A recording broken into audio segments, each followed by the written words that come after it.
Bienvenue à Annecy, festival mondial de l'animation où se déroule chaque année au mois de juin le festival international de l'animation où des milliers de créateurs du monde entier se regroupent pour célébrer les films et les séries que vous retrouverez bientôt sur vos écrans. Mais derrière cette façade se cache un autre monde professionnel, celui du MIFA, le marché international de films de l'animation où se négocient toutes ces productions que vous verrez bientôt au cinéma. Frame and Game Investigation va vous faire découvrir les coulisses de ce festival pendant une semaine. On démarre, bienvenue à tous.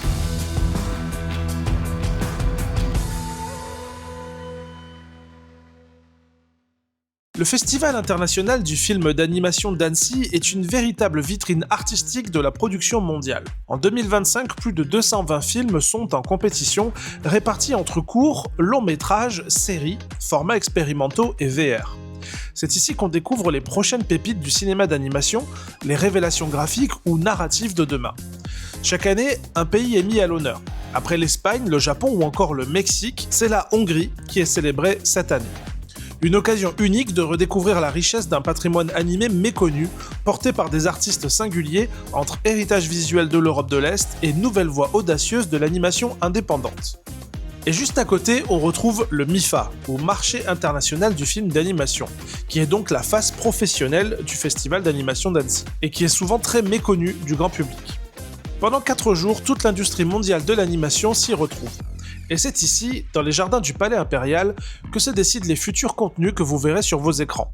En 2024, le MIFA a rassemblé plus de 16 000 accrédités venus de 85 pays, avec plus de 4 000 sociétés représentées et 1 500 acheteurs présents. On y parle toutes les langues, on y signe des accords en euros, en dollars, en yens ou en won sud-coréens. Plus de 600 projets y sont pitchés chaque année comme des séries, des longs métrages ou encore des documentaires animés. Toutes les grandes plateformes sont présentes. Netflix, Disney+, Tencent Video, France Télévisions, Canal+, et des centaines d'autres. Mais le MIFA n'est pas qu'une vitrine, c'est aussi un espace de réseautage stratégique où se négocient des deals parfois à plusieurs centaines de milliers d'euros, que ce soit en bord de lac, dans des box vitrées ou autour d'un verre le soir, on y décroche un financement, une prévente, une coproduction ou un diffuseur. Alors voici la partie professionnelle du MIFA où nous avons tout un tas de personnes qui viennent poser leur rendez-vous. Donc ici, comme vous voyez, il n'y a pas de tapis rouge, pas de paillettes, pas de strass, donc beaucoup de gens qui sont en train de poser leur rendez-vous, qui sont sur des ordinateurs, qui discutent dans toutes les langues du monde. Il faut savoir qu'ici, il y a environ une centaine de rendez-vous qui se font à la minute. Donc le potentiel de projets qui se négocient est assez hallucinant sur 4 jours de festival professionnel. Donc voilà, vous vous retrouvez un petit peu au cœur du festival, une partie du festival qui est déjà très très grand. Quand on se promène dans les allées du MIFA, ce qui frappe immédiatement, c'est la diversité des stands. Il y a bien sûr les géants historiques de l'animation, la France, omniprésente à travers ses studios, régions et institutions, de l'Occitanie à l'Île-de-France en passant par la Bretagne ou la Nouvelle-Aquitaine, qui sont toutes venues défendre leurs talents. Puis les pavillons nationaux massifs, comme le Japon, avec sa délégation dense de studios indépendants et de diffuseurs publics. Il y a même d'ailleurs 2 stands japonais, un qui se regroupe autour de la ville de Tokyo et un autre autour de toutes les entreprises de tout le pays. La Chine présente en force via ses régions et plateformes. La Corée du Sud, ultra dynamique, est tournée vers les coproductions internationales représentées par la KOCA, Korea Creative Content Agency. Le Canada qui mise à la fois sur le Québec et sur la scène anglophone, et enfin l'Espagne qui s'impose d'année en année comme une place forte en Europe. Donc voilà, vous avez un peu un aperçu de ce à quoi ressemblent les stands en journée. Alors ça peut paraître pas très très peuplé pour l'instant, mais on est en matinée, c'est le tout début. Donc oui, vous voyez que là il y a des stands asiatiques, américains, français, un petit peu partout. Donc toutes les sociétés de production qui viennent ici négocier les projets que vous verrez sur vos écrans dans les semaines et les mois à venir. Et donc, on est sur une partie qui n'est pas encore très très peuplée à cette heure-ci de la journée, mais ça va être de pire en pire au fur et à mesure qu'on va avancer dans la journée, que les rendez-vous vont s'enchaîner, que les cocktails aussi vont s'enchaîner. Mais cette année, ce sont surtout les nouvelles voies de l'animation mondiale qui attirent l'attention, et parmi elles, la Côte d'Ivoire. Dans un pays marqué par une décennie de tensions politiques et par une reconstruction progressive depuis la fin de la crise post-électorale de 2011, la culture est redevenue un vecteur de cohésion et de projection vers l'avenir. L'animation ivoirienne, encore jeune mais ambitieuse, s'inscrit pleinement dans cette dynamique. Des studios comme Africatoon, pionniers du secteur, portent des récits modernes, enracinés dans les réalités africaines, mais pensés pour un public international. Le gouvernement ivoirien, à travers le ministère de la Culture, soutient désormais plus activement la filière. Et plusieurs partenaires, comme l'Organisation internationale de la francophonie ou l'Institut français, accompagnent cette montée en puissance via des formations, des résidences ou la visibilité dans des festivals internationaux. Et nous avons eu la chance de rencontrer une productrice venant d'Abidjan. Bonjour, moi c'est Annie Eliam, je suis scénariste et productrice de films d'animation. Je viens de Côte d'Ivoire et je représente mon studio qui s'appelle Boya Studio. Je suis venue au MIFA pour présenter un projet que je développe et je suis venue à la recherche de coproducteurs, de distributeurs, histoire de faire avancer le projet. L'objectif, c'est de pouvoir avoir assez de partenaires pour la suite, voilà, pour pouvoir le produire et le vendre. Je dirais que les gens ne nous connaissent pas. Je dirais qu'il y a pas mal de personnes qui nous découvrent, donc qui sont un peu réticents. Il y a un peu d'appréhension. Je pense qu'avec le temps, ils vont finir par apprendre à nous connaître. Mais il y a plein de gens aussi ouverts, donc des studios très bienveillants. Même, voilà, on a eu à discuter avec pas mal de grands studios. Et qui était agréablement surpris. Donc je dirais que le temps va faire les choses. Est-ce que tu ressens un intérêt pour l'animation ivoirienne ? Oui. Ouais. Oui. Ça oui. grandit depuis quelques temps ? Oui, ça se développe. On a quand même 19 studios en Côte d'Ivoire. Donc ça se développe, il y a de l'intérêt. Il y a de plus en plus de gens qui découvrent l'animation ivoirienne. On a pas mal de projets en développement et on a de très très belles histoires, donc venez un peu voir ce qu'on fait. Autre présence remarquée cette année, Taïwan. Avec un stand géré par la TAICA, Taiwan Creative Content Agency, le pays multiplie les collaborations internationales, propose des récits hybrides entre animation 2D, stop motion et nouvelles technologies, et mise sur la liberté de ton de sa jeune génération. Plus largement, c'est toute l'Asie du Sud-Est qui est en plein essor. Des pays comme la Thaïlande, les Philippines, le Vietnam ou encore l'Indonésie ne se contentent plus de sous-traiter. Ils créent leurs propres récits, leur propre style graphique et affichent une volonté claire d'exister sur la scène internationale. My name is Jaja Cham. I'm from Taiwan. Taiwan Bar. Taiwan Bar is our company, and this one is Bilu. So my purpose this year is like because Bilu has his own show, season 1, season 2, and now we are going to try to find some co-production and co-founding partnership for season 3. So hope. Wish me good luck. Quand on pense au MIFA, on imagine souvent des producteurs en rendez-vous, des diffuseurs qui cherchent des pépites, ou encore des réalisateurs qui pitchent leurs projets. Mais ce marché ne tourne pas uniquement autour des décideurs. Derrière chaque projet présenté ici, il y a aussi une multitude de prestataires indispensables. Des traducteurs qui permettent à une œuvre de voyager, des adaptateurs qui réécrivent les dialogues pour chaque langue, des comédiens qui donnent vie aux personnages, et des studios de doublage et des ingénieurs du son qui assurent la qualité technique. Mais il y a aussi des compositeurs qui créent l'identité musicale des films et des séries. Le MIFA, c'est aussi un lieu où ces talents invisibles viennent proposer leurs services, rencontrer des créateurs et intégrer des projets en cours de développement ou de production. Parmi eux, nous avons rencontré un musicien et compositeur venu lui aussi proposer son univers sonore et ses services aux studios et réalisateurs présents à Annecy cette année.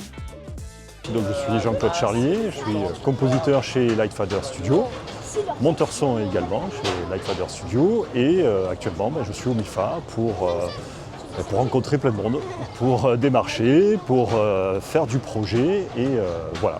C'est mon 4e MIFA. Maintenant, mon premier, c'était en 2019, quelque chose comme ça, si je ne dis pas de bêtises, je crois. Et donc, jusque-là, voilà, j'en ai fait 4. C'est mon 4e. Déjà, moi, par rapport aux autres marchés professionnels que j'ai pu faire, c'est le seul marché lié à l'animation que j'ai pu faire. Faut pas se mentir, c'est le cadre aussi, qui est vachement sympa. Ici, c'est vraiment super. Et à mon avis, donc même si, comme je viens de le dire, j'ai pas fait, voilà, c'est le seul marché d'animation que j'ai fait, je pense que ici c'est the place to be. Voilà, tu as à peu près tous les studios du monde entier, enfin tous les studios évidemment j'exagère, mais tu peux rencontrer des studios du monde entier, voilà, de tous les continents, et c'est ça qui est vraiment génial, tu as des opportunités que peut-être tu ne retrouverais peut-être pas ailleurs dans d'autres festivals. On a fait un effort, surtout moi d'ailleurs, cette année, de planification de rendez-vous en amont, puisque avec le Annecy, on a Je veux dire, avec le site internet du MIFA, on a accès à l'annuaire des professionnels qui seront sur place. Donc moi, j'ai pu contacter plein de réalisateurs. J'ai eu pas mal de réponses, donc ça a été planifié. Et puis, il y a des rendez-vous, mais forcément, qui se font sur l'instant. Je parlais à l'instant de pitch, de studios, de réalisateurs qui viennent pitcher leur projet. C'est là que quand tu vas les voir, à la fin du pitch de leur projet, c'est là que tu peux décrocher des rendez-vous qui n'étaient pas planifiés, qui n'étaient pas prévus. Et c'est exactement ce qui est en train de se passer pour nous cette année.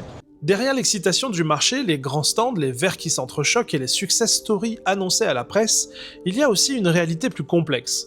Pour beaucoup de jeunes studios, de créateurs indépendants ou même de freelance isolés, venir au MIFA représente un véritable investissement. Temps, budget, énergie, rien n'est garanti à l'arrivée. Et parfois la marche est haute. On se heurte à des portes closes, à des rendez-vous annulés sans explication, à des critères flous ou à un simple « on vous recontactera ». Il faut pitcher vite, souvent en anglais, convaincre en 3 minutes, séduire sans paraître désespéré. C'est un vrai exercice de vente, mais aussi de gestion émotionnelle. I think because people here, everybody is trying to pitch or trying to reach some connection. So everybody is quite nice to each other. When you try to talk to everybody, they will give you good response. And sometimes we are not looking for this kind of TV series. We are looking for a short film or feature film. And then the conversation will okay, I know your purpose, and then say bye bye. Après, il y a toujours il n'y a pas de pression comme on pourrait l'entendre où on est tendu, etc. Après. Il y a quand même une petite pression qu'on se met pour nous, à titre personnel, pour pouvoir ne pas repartir en bredouille. Bon, le cadre est sympa, l'ambiance est sympa, tout est sympa ici. Maintenant, il faut être honnête, on n'est pas là, je ne suis pas là pour faire, c'est pas un lieu de rencontre, on n'est pas là pour faire des amis. On est là pour avoir des opportunités de marché, des opportunités de collaboration. Donc, s'il y a pression, c'est ça là, c'est de se dire, voilà, il ne faut pas qu'on reparte en bredouille. Je dirais pas mauvais, mais je dirais que le projet n'est pas forcément obligé de plaire à tout le monde. Donc tu parles à des gens qui ne sont pas forcément intéressés et à d'autres qui trouvent un intérêt. Donc je pense pas qu'il y ait de mauvais rendez-vous. Genre il n'y a personne qui m'a versé son café au visage, mais voilà. On a eu évidemment par rapport à tous les rendez-vous dont j'ai parlé, ceux qui sont planifiés, on a ce que nous on appelle des lapins. Ça nous arrive, ça nous est arrivé. Sans qu'on nous prévienne, donc oui évidemment, ça fait partie du jeu. Et pourtant, malgré cette tension, il y a une atmosphère unique. Des gens du monde entier qui partagent une passion commune. Des rencontres imprévues qui débouchent sur une idée, une opportunité, parfois une amitié. Entre les rendez-vous officiels, les cafés et les after-work, le MIFA c'est aussi un moment de communauté. Alors cette année, l'ambiance était assez soft. On a eu du soleil tout au long de la semaine, donc c'était assez bien. Les gens étaient super bienveillants, je pense que c'est l'effet du soleil. Tout le monde était très joyeux et il y avait une bonne ambiance dans l'ensemble. Il y avait une bonne ambiance, donc c'était assez positif. I think it's a good vibe. People will say, okay, we'll keep in touch, and then we can see how it goes. Although it takes time, I believe everybody believes that, right? It's not that you meet someone and tomorrow and things will just happen. You have to discuss about the details and go through the contract, that kind of stuff. But anyways, the atmosphere I quite enjoy. Oh, l'ambiance elle est plutôt cool, plutôt bonne, plutôt décontractée dans le sens où ça rejoint un peu ce que je disais précédemment, le cadre est vraiment bien. On a en juin, là il fait beau, ce qui n'est pas le cas toutes les années. Voilà, là on a de la chance. L'ambiance est plutôt détendue. En fait, je trouve. Le contact est plutôt facile, surtout cette année d'ailleurs. Et c'est ça qui est plutôt agréable aussi pour ce festival. Au milieu de tout ça, il y a aussi la relève. Des centaines de jeunes diplômés ou étudiants en animation font le déplacement. Certains pour chercher un stage, d'autres pour décrocher leur premier job. Ils arpentent les allées avec leur book sous le bras, parfois seuls, parfois en groupe. A l'inverse, plusieurs écoles sont aussi présentes pour recruter ou représenter leurs anciens élèves. Certains studios viennent aussi avec un œil attentif sur les talents. Ils ne cherchent pas seulement des projets, ils veulent repérer les animateurs de demain, des storyboarders, des sound designers ou des compositeurs avec une vraie sensibilité. Ouais, voilà, on est à la 3e journée, c'est hyper chaud, il y a des rendez-vous dans tous les sens. Là on est dans la partie à l'étage. En fait, ce qu'il faut savoir, c'est qu'il y a 2 étages ici. Il y en a une qui est plus sur les nouvelles technologies et sur les étudiants. Où il y a beaucoup de rencontres pour que les jeunes puissent trouver leur future formation, mais aussi leur futur job. Il y a des rencontres avec les studios. Et on a également toute une partie nouvelles techno avec la motion capture, les casques, la VR. Donc c'est très très ouvert, il n'y a pas simplement du business de séries ou de films, il y a aussi de la découverte de nouvelles technologies, de formation, des embauches, beaucoup de choses qui se jouent ici. Et donc les 4 jours sont assez intenses, que ce soit à l'étage ici ou alors en dessous, la partie plus business que vous avez vu au cours de ce documentaire, où on a beaucoup plus de stands où se passent les deals et les contrats pour les films et les séries à venir. Donc c'est hyper dense. Le MIFA, ce n'est pas un conte de fées, c'est un marché, mais c'est aussi un lieu de passage, de transformation et de rencontre. Et parfois, une seule conversation suffit à lancer une carrière. Le marché ne se déroule pas que dans les allées des stands et du palais impérial. Il y a aussi les sessions de pitch, ce sont des temps forts du MIFA. Elles sont organisées par pays ou région et réunissent dans une salle une sélection de 4 à 6 projets venus présenter leurs films, séries ou courts-métrages devant un public international. Chaque porteur de projet dispose de quelques minutes pour convaincre, images, intentions, maquettes ou moodboard à l'appui. Elles viennent y chercher des financements, des coproducteurs, des diffuseurs ou parfois des partenaires pour la post-production. C'est un exercice intense mais souvent décisif pour la suite de leur aventure. Le MIFA, ce n'est pas qu'un marché, c'est un thermomètre du secteur, un miroir de l'état de l'animation mondiale. Et cette édition 2025 l'a prouvé, a été plus dense, plus internationale et plus connectée que jamais. Par rapport à l'an dernier, on sent une vraie reprise économique. Plus de projets, plus d'acheteurs, plus de studios en quête de partenaires, malgré l'absence de l'Ukraine et de la Russie pour des raisons évidentes. Les couloirs étaient pleins, les salles de pitch bondées et les deals nombreux. L'animation est en mutation constante, avec des nouvelles technologies, de nouveaux récits, des nouveaux territoires émergents. Mais malgré la compétition, le cœur du MIFA reste humain, et c'est ici qu'on rêve, qu'on ose et qu'on tente. Alors peut-être que la prochaine grande série animée mondiale est née cette semaine à Annecy. Dans un petit box vitré entre 2 cafés, 2 pitchs ou 2 sourires. Merci d'avoir suivi cette immersion dans le MIFA 2025, c'était Frame & Game Investigation. Cette vidéo est entièrement indépendante, tournée, montée et racontée depuis le cœur du marché pour vous montrer ce que le grand public ne voit jamais. Si vous avez aimé ce reportage, pensez à liker, commenter et surtout vous abonner.